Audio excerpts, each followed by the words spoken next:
Hello students, आप सभी का स्वागत है आपके फेवरेट वीडियो गुरु में, जहां मैं आपकी इंग्लिश गुरु आपके साथ जुड़े हुए हैं आपको बैंक और एसएससी दोनों की तैयारी करवाने के लिए।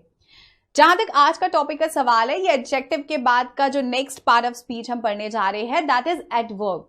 Now what is an adverb? देखो, अब तक से हमने पढ़ा एक सब्जेक्ट क्या होता है, मतलब नाउन, नेमिंग वर्ड्स कैसे बनेंगे, वो कौन कौन से प्रोनाउंस को यूज करेंगे। इसके बाद नेमिंग वर्ड्स मतलब हमारे नाउन या प्रोनाउन को कैसे वर्ड्स डिस्क्राइब कर सकते हैं, तो वो कैसे वर्ड्स थे, आपके एडजेक्टिव्स थे। इसी ऑर्डर में जो नेक्स्ट हम पार्ट ऑफ स्पीच पढ़ने जा रहे हैं, that is your adverb. Now what is an adverb? एक ऐसा वर्ड जो आपके सेंटेंस में आपके एडजेक्टिव को भी डिस्क्राइब कर रहा हो, वो आपका एडवर्ब होता है। देखो, अगर आप इस वर्ड को दो हिस्सों में डिवाइड कर दो तो एक सिंपल जनरल मीनिंग निकल के आ रही है। वो क्या है? पहली कि वो एक एडजेक्टिव को क्वालिफाई कर रहा है, वो एक वर्ब को क्वालिफाई कर रहा है। एडवर्ब खुद को भी क्वालिफाई करता है, मतलब आप एडवर्ब के साथ एक और एडवर्ब को बिठा सकते हो सेंटेंस में। यही नहीं, एडवर्ब आपके सेंटेंस में प्रीपोजिशन, कंजंक्शन, इनफैक्ट एक पूरे सेंटेंस को भी मीनिंग दे सकता है। एक ऐसा पार्ट ऑफ स्पीच जहां से error almost every year repeated है, और एक ऐसा पार्ट ऑफ स्पीच जो आपको मतलब राइटिंग सेक्शन में, स्पेशली योर राइटिंग स्किल्स को इंप्रूव करने में बहुत जरूरी है। अब इस चैप्टर में क्या क्या पढ़ना है, इनसे एरर्स कैसे आते हैं, इसको कैसे समझा जाता है कि अलग अलग सेंटेंसेस में हम इनको कैसे यूज करेंगे, चलिए पहले वो डिस्कस करते हैं। देखो, अगर एडवर्ब की एक जनरल सी बात की जाए, अगर एक सिंपल सी हम बात करें कि हमारे पास एडवर्ब क्या चीज होती है, तो एडवर्ब एक ऐसा वर्ड है जो हमारे एडजेक्टिव को भी मीनिंग दे रहा होता है। कैसा मीनिंग होता है वो देखो। अगर हम सिंपली आपको सेंटेंस दे देते कि हम बोलते राम इज अ बॉय, तो यहां पे हम सिर्फ राम के बारे में बता रहे हैं कि राम एक लड़का है, ठीक है। फिर हमने दोबारा बोला Ram is a good boy, Ram कैसा लड़का है। अब हम बता रहे हैं कि राम अच्छा है। अब यहाँ पे बॉय को अगर कॉमन नाउन की तरह आप ट्रीट करो तो गुड यहाँ पे किसका काम कर रहा है? एडजेक्टिव का, जो कि राम की क्वालिटी को बता रहा है। अब हम सेंटेंस में बोल रहे हैं Ram is a very good boy. जब आप Ram is a very good boy बोल रहे हो तो यहाँ पे हम राम को ये भी तो बोल सकते थे कि वो कम अच्छा है, या ठीक ठाक अच्छा है, या बहुत अच्छा है। तो जब आप बहुत अच्छा बोल रहे हो तो यहाँ पे वेरी क्या काम कर रहा है आपके सेंटेंस में? एक एडवर्ब का। बेसिकली ये किसको क्वालिफाई कर रहा है? आपके एडजेक्टिव का। तो इसका मतलब वेरी यहाँ पे काम करेगा एडवर्ब का। तो बेसिकली ऐसे वर्ड्स जो हमारे सेंटेंस में हमारे एडजेक्टिव्स को भी मीनिंग दे रहे हो, उनको हम एडवर्ब्स बोलते हैं। क्लियर? चलिए बढ़ते हैं आपके नेक्स्ट स्लाइड की तरफ। नाउ अगर हम इस सेंटेंस को देखें तो चलो एडवर्ब के बारे में एक स्पेसिफिकेशन पढ़ते हैं। Ram is a good boy, I have 5 cars, Ram walks slowly.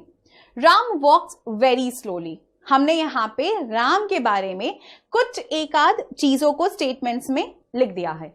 अब देखिए, अगर देखा जाए तो यहां पे good, 5, slowly and very slowly पे हम एम्फसाइज अगर करें तो हम क्या देख रहे हैं? We see that they are all describing something, one or the other. ये सारे के सारे वर्ड्स किसी ना किसी वर्ड्स को डिस्क्राइब कर रहे हैं। जैसे यहाँ गुड बॉय को डिस्क्राइब करा था, 5 cars को, आपका वॉक्स को जो वर्ड डिस्क्राइब कर रहा है वो स्लोली है, और स्लोली को जो वर्ड डिस्क्राइब कर रहा है वो वेरी है। तो अब देखते हैं सेंटेंस में आखिर ये काम किसका कर रहे हैं। देखो, बॉय और कार हमारे सेंटेंस में नाउन है, तो हम सब जानते हैं कि जब भी कोई डिस्क्राइबिंग वर्ड आता है हमारे सेंटेंस में तो वो एडजेक्टिव होता है ना। और वहीं पे स्लोली जो है, वो जो आपका वर्ड स्लोली है, वो वॉक्स को डिस्क्राइब कर रहा है। वॉक मतलब क्या? वॉक तो एक्शन वर्क हो गया। अब एक्शन हो गया, इसका मतलब ये मेरा वर्ब है। अब ये मेरा क्या है? ये मेरा कोई नाउन या प्रोनाउन तो है नहीं। इसका मतलब ये सेंटेंस में किसका काम कर रहा है? एडवर्ब का। Very is describing the word slowly. ना स्लोली अपने आप में एडवर्ब था और उसको कौन डिस्क्राइब कर रहा था? वेरी डिस्क्राइब कर रहा है। तो सेंटेंस में वेरी और स्लोली किसका काम कर रहे हैं? चलिए देखते हैं। From the previous examples, we can categorize the describing words in 2 ways. Fine. इस एग्जाम्पल के साथ आप लोग वर्ड्स को 2 वे में कैटेगराइज कर सकते हो। तो अगर हम इन वर्ड्स को फर्दर कैटेगराइज करते हैं तो हम क्या देख रहे हैं कि वो वर्ड्स जो हमारे नाउन्स या प्रोनाउंस को डिस्क्राइब कर रहे हैं उनको हम एडजेक्टिव्स बोलते हैं, और वो वर्ड्स जो हमारे verbs, adjectives, adverbs, prepositions, conjunctions and entire sentence को डिस्क्राइब कर रहे हो, उनको सेंटेंस में हम क्या बोलते हैं? एडवर्ब बोलते हैं। Now let's start with this chapter. Now these are the kinds of adverbs that we will be studying in this chapter. अब adverbs को basically बहुत सारे broad categories में divide किया गया है. जो basic 5 हैं वो आपके सामने यहाँ पर हैं, जिनको हम बोलते हैं adverb of manner, clear? Adverb of manner, time, place, frequency and ending. ठीक है, जहां से जिससे खत्म होता है, जैसे कि only हो गया, quickly हो गया, clear? ऐसे एडवर्ब्स जो आपके सेंटेंस में बेसिक क्वेश्चंस का या स्टेटमेंट्स का पार्ट बनते हैं, उनको हमने इधर कैटेगराइज कर दिया है, और वो सेंटेंसेस में जो आपके हेल्पिंग की तरह एक्ट करते हैं उनको हमने यहाँ पे कैटेगराइज कर दिया है. जैसे कि आपके सेंटेंस में adverb of clause, phrase, irregular adverbs and degree of comparisons भी होते हैं. Yes, you are right, degree of comparisons मतलब comparative adverb and superlative adverb. Clear? इस चार्ट को एक बार प्रॉपरली जस्ट में देख लीजिएगा. अब हम इनके बारे में एक्सप्लेनेशन पर जा रहे हैं. Clear? From the examination point of view, now the first adverb that we are going to study is adverb of place. कहां, कौन सा इंसिडेंट कहां पे हो रहा है, जब आप उसको आंसर करते हो फ्रॉम वेयर. अगर आप वेयर से आंसर कर रहे हैं तो वो हो जाता है आपका adverb of place. Like below, down, here, near, yet etcetera. They ran far away. ठीक है, वो बहुत दूर चले गए. They ran far away. He is out at the moment. He is out. He is where? He is out at the moment. तो basically वो सारे वर्ड्स जो आपके सेंटेंस में where का आंसर दे रहे हो वो एडवर्ब ऑफ मैनर आते हैं. आपका place. Clear? Next we come to adverb of time, जो कि when का आंसर दे रहा होता है. किसका आंसर दे रहा होता है? when का. आफ्टर, अगो, अर्ली, लेट, सून, स्टिल, देन एक्सेट्रा. ये सारे वर्ड्स आपके सेंटेंस में जहां when का आंसर दे दे वो आपका बन जाएगा एडवर्ब ऑफ टाइम. जैसे He soon returned from the market. He returned when? Soon. तो यहाँ पे soon जो है वो क्या हो गया आपका adverb of time. In the same way, we have I go for a walk daily. You go for a walk when? You go for a walk daily. तो basically daily हो गया, soon हो गया. जो भी आपके sentence में when का आंसर दे दे वो आपके adverb of time बन जाते हैं. Next, adverb of frequency. कितना often, कितना जल्दी या कम जल्दी या कितनी ज्यादा जल्दी के ड्यूरेशन में अगर कोई भी एक्शन बताया जाए तो वो आपका एडवर्ब ऑफ फ्रीक्वेंसी हो जाता है. और ये आंसर किसका देता है? हाउ ऑफन का. क्लियर? जैसे always, near, occasionally, often, seldom, twice etcetera. वो सारे वर्ड्स जो आपके में फ्रीक्वेंसी ऑफ टाइम बता दे वो आपके एडवर्ब ऑफ फ्रीक्वेंसी बन जाएंगे. जैसे वेस्टेड टाइम नेवर कम्स. ठीक है, कभी नहीं आता. तो हाउ ऑफन का सवाल ही नहीं बनता. हाउ ऑफन में वो आंसर अगर कोई वर्ड दे रहा है तो वो है never. The teacher has called me again. उसने मुझे फिर बुलाया. तो हाउ ऑफन, फिर से, दोबारा.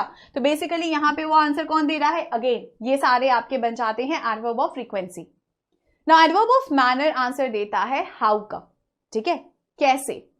हमने पढ़ लिया कहां, हमने पढ़ लिया कब, हमने पढ़ लिया कितनी जल्दी या कितने कम जल्दी. अब हम पढ़ने जा रहे हैं कैसे. जब भी कोई चीज हाउ का आंसर दे दे तो वो बन जाता है आपके सेंटेंस में adverb of manner. Like bravely, clearly, slowly, fast, hard, quickly etcetera. She is not able to speak clearly. वो क्लियरली बात नहीं कर पाती है. तो she is not able to speak clearly. ठीक है, कैसे नहीं बोल पाती है? क्लियरली नहीं बोल पाती है. तो कैसे का आंसर कौन सा वर्ड दे रहा है? क्लियरली. आई फॉट हिम ब्रेवली. हम उसे कैसे लड़े? ब्रेवली लड़े. तो बेसिकली यहाँ पे ब्रेवली वर्ड कैसे याद आपका सेंटेंस में जाएगा? Adverb of manner. He walks slowly. Slowly word क्या हो जाएगा? Adverb of manner.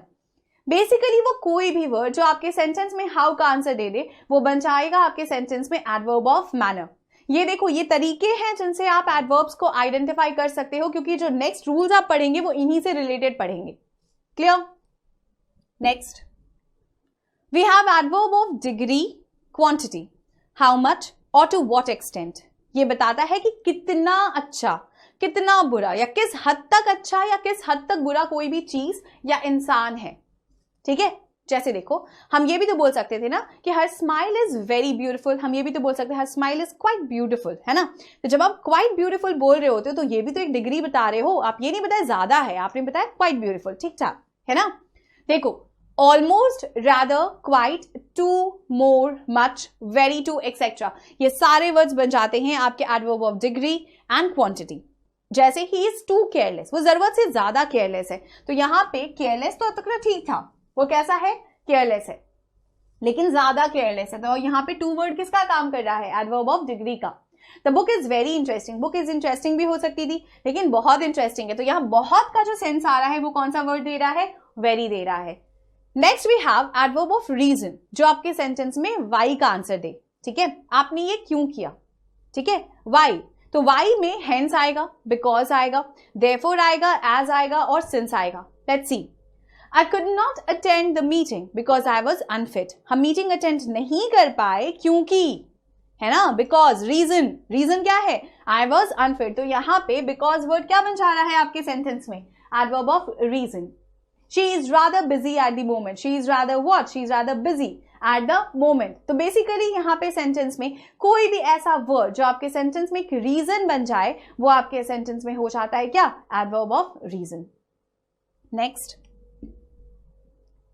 we have adverb of affirmation and negation. Okay, ऐसे वर्ड्स जो आपके सेंटेंस में कुछ affirmate या कुछ negate कर रहे हो, है ना, वो होते हैं adverb of affirmation and negation। जैसे कि certainly, definitely, surely, truly, no, not, etc. no, not generally negate करेगा, आपको दिख के ही समझ में आ रहा होगा। बाकी जितने भी वर्ड्स हैं वो adverbs of affirmation में चले जाएंगे।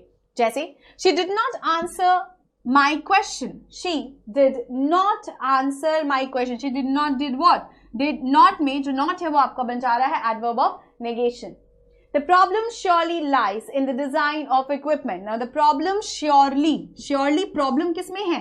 डिजाइन में है, मतलब मेरे इक्विपमेंट के डिजाइन में है। यहाँ surely वर्ड किसका काम कर रहा है? ly का, ly ले रहा है और काम किसका कर रहा है? adverb of affirmation या negation का। इंटेरोगेटिव एडवर्ब्स भी होते हैं, बिल्कुल वैसे ही जैसे हमने इंटेरोगेटिव प्रोनाउंस पढ़ा था ना, बिल्कुल वैसे ही इंटेरोगेटिव एडवर्ब्स भी होते हैं। जैसे when, where, why and how, मतलब आपके WH words. Clear? How, where is your school, how busy are you today. यहाँ पे वेयर इज योर स्कूल में वेयर किसका आंसर दे रहा है? Interrogative adverb of place. How busy are you today, interrogative adverb of degree, कितने बिजी हो, तो कितना मतलब ज्यादा बिजी भी हो सकते हैं, कम बिजी भी हो सकते हैं, तो ये तो एक्सटेंट बता रहा है ना, डिग्री बता रहा है। तो यहाँ पे आप क्या यूज करोगे? हाउ बिजी आर यू जब आप बोलोगे तो it becomes adverb of degree, that is interrogative adverb of degree. Clear? Moving further we have relative adverbs. Now what are relative adverbs? They refer back to some noun और pronoun like a relative pronoun. बिल्कुल वैसे ही जैसे हमने relative pronoun पढ़ते, ये भी refer करते हैं किसी को, किसको? नाउन को या फिर प्रोनाउन को। When, where, why relative pronouns या रिलेटिव एडवर्ब्स की तरह भी काम आते हैं। जैसे I don't know the place where you live। अब यहाँ पे क्या है? हम वो जगह नहीं जानते जहां आप रहते हैं। तो ये जो where है ये किसके लिए जा रहा है? प्लेस के लिए, जिस जगह आप रहते हो। तो रिलेटिव एडवर्ब रिलेट कर रहा है, किसको रिलेट कर रहा है? प्लेस को रिलेट कर रहा है ना। उसी तरीके से do you know the time when the bus for Delhi leaves, क्या आपको समय पता है? अब यहाँ टाइम के लिए क्या जा रहा है? व्हेन जा रहा है, तो ये भी किसका काम कर रहा है आपके सेंटेंस में? एक रिलेटिव एडवर्ब का। तो बेसिकली आपके सेंटेंस में एडवर्ब इतने टाइप्स में आइडेंटिफाई किए जा सकते हैं। Clear? Moving further we will be studying about the position of adverbs and the most important section. Sentence में एरर करेक्शन में एडवर्ब के पोजीशन से जब एरर आता है तो बच्चे जनरली समझते हैं कि एरर नो एरर है। हमको एरर का मतलब एक ही चीज समझ आती है कि सब्जेक्ट होगा, वर्ब होगा, टेंस का गलती हो सकता है, प्रीपोजिशन का गलती हो सकता है। हम कभी सोचते ही नहीं कि पोजीशन में भी गलती हो सकता है, मतलब हो सकता है वो जिस जगह पे बिठाया गया है वो गलत है। तो अब इनसे एरर कैसे आते हैं और पोजीशन ऑफ एडवर्ब्स क्या होते हैं, चलिए पढ़ते हैं। एडवर्ब ऑफ मैनर मतलब वेल, फास्ट, क्विकली, जो हमने आपको बताया, जो हाउ का आंसर देते हो जो वर्ड्स, ठीक है, उनको कहां प्लेस किया जाता है? They are placed after the verb और आफ्टर द सब्जेक्ट। अगर कोई है तो, इफ एनी, अगर आपके सेंटेंस में कोई सब्जेक्ट है तो, ठीक है, मतलब किसके बाद आता है एडवर्ब ऑफ मैनर? हाउ किसके बाद आएगा बताइए? अगर हम सिंपली बोले कि हाउ किसके बाद आएगा, तो हाउ आएगा मेरे मेन वर्ब के बाद। सेंटेंस में किसके बाद? मेरे मेन वर्ब के बाद। क्लियर? जैसे कि आप सेंटेंस में देख रहे हो, ही ऑलवेज स्लीप्स साउंडली। हम क्या बोल रहे हैं? ही ऑलवेज स्लीप्स साउंडली। तो यहाँ पे स्लीप्स साउंडली में जो एडवर्ब है वो कौन सा वर्ड है? साउंडली। और यहाँ पे स्लीप्स किसका काम कर रहा है? वर्ब का काम कर रहा है। तो ही ऑलवेज स्लीप्स साउंडली में ये आपका क्या बन जाएगा? Adverb of manner. और किसके बाद जाएगा? वर्ब के बाद जाएगा। एडवर्ब ऑफ प्लेस या टाइम को कहां पे प्लेस किया जाएगा? ठीक है। एडवर्ब ऑफ प्लेस भी, मतलब वेयर भी और व्हेन भी, कहां पे? They are usually placed after the verb और after the object if there is one. They can be placed, क्या क्या याद रखना है बताइए? एडवर्ब ऑफ प्लेस या फिर एडवर्ब ऑफ टाइम किसके बाद आएंगे? हमारे मेन वर्ब के बाद आएंगे, या फिर सेंटेंस में अगर कोई ऑब्जेक्ट प्रेजेंट है तो उसके बाद आएंगे। क्लियर? जैसे I met him today, I met him when? Today. ठीक है। अब यहाँ पे देखो आई मेट हुम, यहाँ पे ये ऑब्जेक्ट का काम कर रहा है और आप उनसे कब मिले? आज मिले। तो सेंटेंस में टुडे किसका काम कर रहा है? एडवर्ब ऑफ टाइम का। द थीफ रैन अवे, अब यहाँ पे वो किसको क्वालिफाई कर रहा है? वन को, आपके वर्ब को क्वालिफाई कर रहा है। रैन वर्ब है and the thief ran away, तो बेसिकली एडवर्ब ऑफ टाइम। ठीक है। एडवर्ब ऑफ प्लेस या टाइम जब भी आएंगे हमारे मेन वर्ब के बाद में आएंगे। Next we have adverb of frequency and quantity. They are generally placed between the subject and the main verb. अब इसको पहले समझाने के लिए हम आपसे ये बोल रहे हैं, देखो हमने आपसे बोल दिया सीधे सीधे कि अगर हमारे पास कोई सब्जेक्ट है और कोई मेन वर्ब है तो adverb of frequency and quantity will be placed between the subject and the main verb. ठीक है। अगर सेंटेंस होता he comes home late often, मान लीजिए हमारे पास एक सेंटेंस दिया गया होता he comes home late often. अब यहाँ पे ही सब्जेक्ट था, कम्स वर्ब था और वो कैसे आता है? ऑफन आता है। तो ऑफन क्या हो गया? एडवर्ब ऑफ फ्रीक्वेंसी दिखा रहा है। ऑफन वर्ड क्या दिखा रहा है? Frequency. Now according to rule हमने पढ़ा कि एडवर्ब ऑफ फ्रीक्वेंसी जब भी आएगा किसके बीच में आएगा? सब्जेक्ट के और वर्ब के बीच में। तो मतलब अगर ये सेंटेंस को हमको कंस्ट्रक्ट करना होता तो होता he often comes home late. तो मतलब अगर आपका करेक्शन बनता तो ये बनता he often comes home late. Clear? Now let's see some more examples. We have I never go for a morning walk. हम कभी भी मॉर्निंग वॉक पे नहीं जाते, है ना? In the same way देखो I यहाँ पे सब्जेक्ट था, walk यहाँ पे verb था और आपने क्या यूज किया? Adverb of frequency, never. He has never seen a lion. He has never seen what? A lion. अब यहाँ पे आपके पास सब्जेक्ट और वर्ब के बीच में क्या हो जाएगा आपके सेंटेंस में? never आ रहा है। देखो सब्जेक्ट कौन है? He has never seen what? seen यहाँ पे क्या है आपका? वर्ब है, never उसके बीच में आएगा। Clear? Next, if the verb is be form, be form मतलब इज, एम, आर, वेयर जैसे हम बोलते हैं, ठीक है। Adverbs are usually placed after be. अब ये तो बहुत टेक्निकल सा वर्ड है, मतलब अगर आप इसको पढ़ोगे तो भी आपको लगेगा कि हम गलत पढ़ रहे हैं। हम क्या कभी बोलते हैं I am happy always? No, I am always happy. She is always smiling, है ना। I am never late for school, I am late never for बोलते हो? नहीं। ये वो एरर है जो टेक्निकली बच्चे आइडेंटिफाई कर भी लेते हैं और इनको समझ भी लेते हैं, ठीक है। तो अब आपको याद क्या क्या रखना है कि अगर एडवर्ब ऑफ फ्रीक्वेंसी और क्वांटिटी आएगा आपके सेंटेंस में तो वो सब्जेक्ट और मेन वर्ब के बीच में आएगा, और जो बी फॉर्म ऑफ वर्ब है वो आपके सेंटेंस में किसके साथ जाएगा बताइए? एडवर्ब उसके ठीक तुरंत बाद बैठेगा। समझ आया? Next we will study the position of adverb. कैसे पढ़ाया जाए या कैसे बिठाया जाए एडवर्ब को जब हम यूज करेंगे हैव टू या फिर यूज टू। कैसे बैठाएंगे? हैव टू या फिर use to. I often have to go to school on foot. हमको जनरली हम कैसे बोल रहे हैं? If required we use adverbs in front of have to या फिर यूज टू। हम यहाँ पे क्या बोल रहे हैं कि I often have to go to school. अब यहाँ पे हैव टू के तुरंत पहले कौन बैठा है? ऑफन बैठा है। तो ऑफन क्या काम कर रहा है? एडवर्ब का। हम जनरली करते हैं ऐसा, ठीक है। She always use to agree with me. वो पहले के टाइम में हमेशा हमसे अग्री करती थी, तो यूज टू किसके साथ जा रहा है? ऑलवेज के साथ जा रहा है। यस और नो?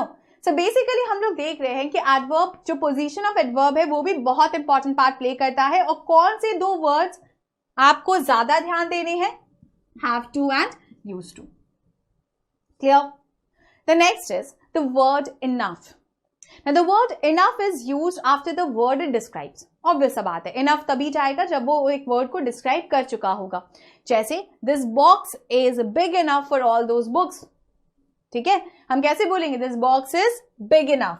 यहाँ पे वो किसके लिए जा रहा है? बॉक्स के लिए जा रहा है। the box is big enough. is enough big हम नहीं बोलेंगे, ठीक है। उसी तरीके से strangely enough, no one seemed to notice that Sneha was in her pajamas. Strangely enough, मतलब अकस्मात की बात है या चौंकाने वाली बात है कि किसी ने भी नोटिस नहीं किया कि Sneha was in her pajamas. Clear? ये तो थे आपके एडवर्ब्स के placement with words like have to, used to and enough. Next we move to the position of the adverb only and the most important one. Now अब इसको कैसे relate करते हैं सेंटेंस में, देखो. Only as an adverb can be use in different positions. ठीक है, जैसे only Neha knows where the box is kept. I'll give you one sentence. देखो, only he can play. मतलब मेरी क्लास में अगर 50 बच्चे होंगे तो ओनली ही कैन प्ले. देखो एडवर्ब यहाँ पे ओनली है और वो किसके साथ जा रहा है, मेरे सब्जेक्ट के साथ जा रहा है. तो हम ये बोल रहे हैं कि ओनली ही कैन प्ले में मतलब वो अपने सब्जेक्ट के काम को रिस्ट्रिक्ट कर रहा है ना, सिर्फ वो खेल सकता है और कोई नहीं खेल सकता. तो यहाँ पे ओनली किसके साथ जा रहा है, ही के साथ. उसी तरीके से only Neha knows where the box is kept. सिर्फ नेहा जानती है बॉक्स कहाँ है, तो यहाँ पे वो किसको क्वालिफाई कर रहा है, नेहा को क्वालिफाई कर रहा है. कैसा no. She only goes to temple once a month. वो टेम्पल, अब यहाँ ओनली जो है वो गोज को क्वालिफाई कर रहा है, मतलब यहाँ पे वो किसको क्वालिफाई कर रहा है, मेरे वर्ब को क्वालिफाई कर रहा है. कैसा नो. Katrina is 15 only. अब यहाँ पे वो नंबर को क्वालिफाई कर रहा है. कटरीना कितनी है, एडजेक्टिव को देखो मीनिंग दे रहा हो रहा है ना. I have only arrived at midnight. हम अभी आए. I have only arrived when? At midnight. My leg hurts, but only when I try to raise it. मेरा leg hurt करता है, but सिर्फ तब जब मैं उसे उठाने की कोशिश करता हूँ. मतलब आपके सेंटेंस में रीजंस के लिए भी हम only को यूज कर सकते हैं. तो ये तो आपके सेंटेंस पर डिपेंडेंट होगा कि only को आप सेंटेंस में कैसे कैसे प्लेस करते हो और किस पोजीशन में उसको यूज करते हो. जैसे अगर हम ये बोले only he can play, ठीक है, हम ये भी बोल सकते थे he can play cricket only. he can play cricket only. अब यहाँ पे जो only जा रहा है वो किसके साथ जा रहा है, he के साथ तो जा नहीं रहा, वो यहाँ क्रिकेट के साथ जा रहा है. और हम ये बता रहे हैं कि वो सिर्फ क्रिकेट खेल सकता है और कुछ नहीं खेल सकता. और पहले वाले में सिर्फ वो खेल सकता है और कोई नहीं खेल सकता था. ये सेंस बन रहा था. समझ आया. तो बेसिकली आप सेंटेंस में इसको कैसे समझोगे, ओनली के प्लेसमेंट्स डिपेंड करते हैं कि सेंटेंस में हम क्या यूज कर रहे हैं और वो किस मतलब आइडिया को रेफर कर रहा है. क्लियर. तो ये तो थे आपके एडवर्ब के पोजीशंस के बारे में. हम फर्दर क्लास में फिर से जुड़ेंगे आपके साथ बहुत सारे एडवर्ब के नए कॉन्सेप्ट्स को लेकर. तब तक के लिए कीप रिवाइजिंग. Thank you.